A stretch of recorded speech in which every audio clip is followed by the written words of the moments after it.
नमस्कार दोस्तों, कैसे हैं आप सब लोग। आशा करती हूँ आप सब लोग अच्छे होंगे।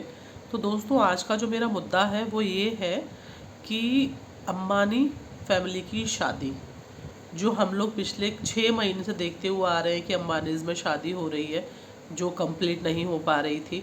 फाइनली अब वो पूरी हो चुकी है शादी। तो जो मेरा टॉपिक है आज का वो यही है कि आदमी को कभी भी अपनी जड़ें नहीं छोड़नी चाहिए। तो आप लोग देख सकते हैं कि अंबानी फैमिली में सब लोगों के पास में इतना पैसा है, करोड़पति, अरबपति, खरबपति, जाने कौन कौन से पति हैं वो। लेकिन उसके बाद भी उन लोगों ने अपनी जड़ों को नहीं छोड़ा। आप देखिए, किसी भी शख्स को उठा करके आप देख लो कि चाहे उनकी बहू श्लोका है, चाहे उनकी बेटी है, सबने इंडियन ड्रेस पहनी है और किसी ने भी अपना शरीर नहीं दिखाया है। ऐसा नहीं है कि वो इंडियन ड्रेस में भी उन्होंने चोली वैसी पहनी हो, स्ट्रिप्स वाली, या कुछ ऐसा हो। सब ने बहुत अच्छे कपड़े पहने हैं, एकदम डिसेंट कपड़े पहने हैं। और उसके अलावा उन्होंने अपने बच्चों को भी कैरी किया है। हम लोगों के पास में थोड़े से पैसे आते हैं और उसके बाद में हम लोग अपने बच्चों को किसी शादी ब्याह में फंक्शन में भूल जाते हैं, या तो हस्बैंड संभाल रहे होते हैं या आया संभाल रही होती है। लेकिन वहाँ पे ईशा अंबानी ने अपने दोनों बच्चों को संभाला है, श्लोका मेहता ने अपने दोनों बच्चों को संभाला है, प्लस वो उनके आसपास में बच्चों के इर्द गिर्द रहे हैं वो लोग। इतनी सिक्योरिटी होने के बाद भी वो अपने बच्चों पे पूरी नज़र रखे हुए हैं। अगर हम लोगों में अगर इतनी एक सिक्योरिटी गार्ड भी होता है तो हम लोग सोचते हैं कि यार सिक्योरिटी वाला देख लेगा बच्चों को, बट वो लोग हर समय सिक्योरिटी में रहते हैं और उसके बाद भी वो अपने बच्चों पे पूरी नज़र रखी हुई है उन्होंने। उनके बच्चों को कोई उठा के लेके जाने वाला नहीं था वहाँ पे, लेकिन फिर भी। दूसरी चीज़ मैंने देखा है, जैसे दीपिका पादुकोण की शादी हुई तो उसने अपनी शादी विदेश में जाकर के की। अनुष्का शर्मा की विराट कोहली की शादी हुई तो उन्होंने अपनी शादी विदेश में जाकर के की, है ना। इस सब में अगर मैं फिर भी देखूँ तो प्रियंका चोपड़ा को मैं अप्रिशिएट करती हूँ कि उसने अपनी शादी निक जॉन्स के साथ में आके इंडिया में की। उसने अपना इंडियन कल्चर दिखाया उसको।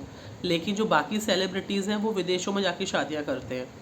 और लेकिन अंबानी फैमिली ने अपने तीनों बच्चों की शादी उन्होंने इंडिया में की, और जो उनके गेस्ट थे वो भी सब इंडियन पोशाक पहने हुए थे। उन्होंने चारों तरफ से भव्यता दिखाई।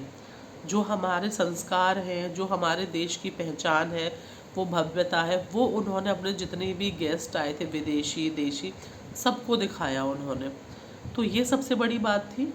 और हम लोगों के पास में थोड़े से पैसे आते तो हम लोग भूल ही जाते अपने लोगों को, अपने रिश्तेदारों को।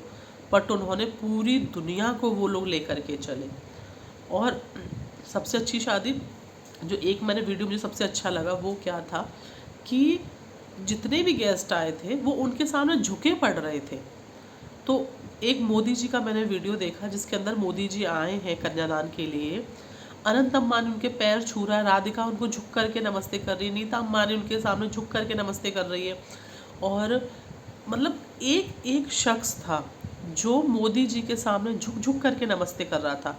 और हम सब लोग ये भी जानते थे, सब लोग कहते भी हैं कि मोदी जी को फंडिंग अंबानी दे रहा है, या चाहे तो अंबानी को अंबानी के सामने मोदी जी को नमस्ते करनी चाहिए थी कि भाई वो लोग जैसे बोलते हैं उनका खर्चा उठा रहे हैं सारा कुछ। लेकिन फिर भी मोदी जी के सामने पूरा फैमिली हाथ जोड़ जोड़ करके नीचे झुक रहा था। एक एक संत, जो संत बुलाए गए थे जितने भी, उन सब के सामने जो धर्म गुरु थे हमारे, उनके सामने वो लोग हाथ जोड़ जोड़ करके झुक झुक करके बार बार नमस्ते कर रहे हैं। और हमारे यहाँ पे अगर ऐसा होता है तो कोई किसी को नमस्ते ही नहीं करता है। जिसके घर में शादी होती है वो तो पहचानता ही नहीं है किसी को कि भाई कोई रिश्तेदार भी आया है या कोई आया, वो तो पहचानता ही नहीं, साथ में आसमान पे होता है उस परिवार के सभी लोग। तो लेकिन अंबानी फैमिली में जितने भी संत आए थे, जितने भी गुरु आए थे, या पॉलिटिशियंस आए थे, जो भी आए थे, सबको वो लोग झुक झुक करके नमस्ते कर रहे हैं। तो ये दिखाया जाता है यहाँ पे कि अंबानी फैमिली का जो संस्कार है, जो उनका कल्चर है, वो अभी भी हम लोगों को उनसे सीखने की ज़रूरत है। इतना पैसा होने के बाद भी यार वो आदमी झुक झुक करके नमस्ते कर रहा है लोगों के सामने।